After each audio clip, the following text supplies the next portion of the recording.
Manila Bay Area in the Philippines, major center of economic activities ranging from shipping, industrial, commercial, fishing, aquaculture, and tourism activities.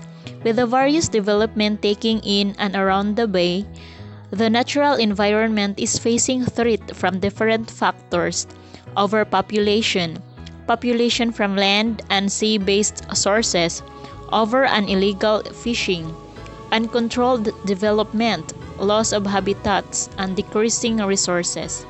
The effects of these are the significant degradation of ecosystem and diversity, thereby affecting the needs of living things along the bay. Pollution. Major environmental problems identified in Manila Bay include deterioration of water quality, coastal erosion and siltation, overexploitations of fishery resources, degradation of habitats, and loss of biodiversity. Most of the population from land-based human activities, including the discharge of municipal, industrial, and agricultural waste, land runoff, and atmospheric deposition. About 21% of the organic pollution load to Manila Bay came from Pasig River Basin, with 70% of this load derived from households.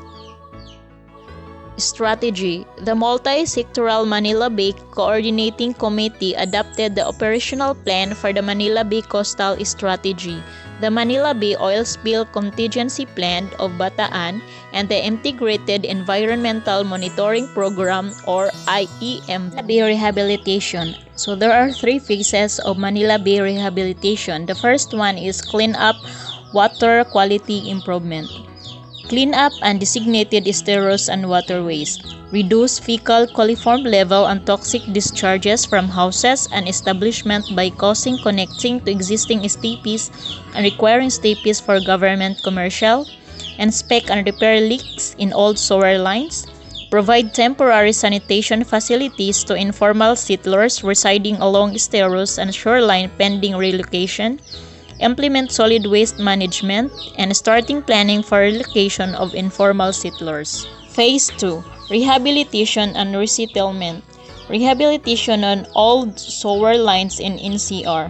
Ensure completion of 340 MLD of Maynilad and Manila Water by 2022. Phase 3. Education and sustainment.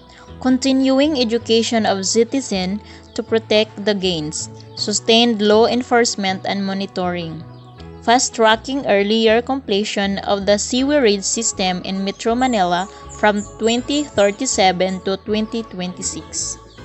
Manila Bay Walk Dolomite Beach. What is Dolomite Beach? It is an artificial beach along Manila Bay in Manila, Philippines, created through the process of beach nourishment. It is part of overall integrated coastal zone management aimed at coastal defense of Manila Bay Rehabilitation Project. When completed, the beach will cover a total length of 900 meters of Manila Bay Walk. Despite of great vision of our great government, there were some people or group of people didn't agree this and make rally about this. Critics say that 300 million pesos or $8 million project overlooked public consultation and is missing environmental assessments and certificates, which means its true impact on Manila Bay marine life remain unclear. For Pamalakayas hiccup, dumping artificial sand in Manila Bay is a rehabilitation but a form of land reclamation, the process of elevating existing land or filling ponds to create islands or extend land area. The 389 million pesos project represents just 0.83% of the entire 47 billion pesos or 968 million Manila Bay Rehab Program.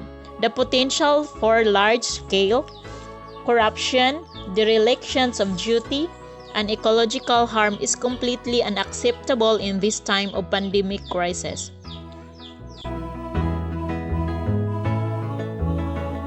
But our great government is still firm of their good vision for the betterment of Manila Bay.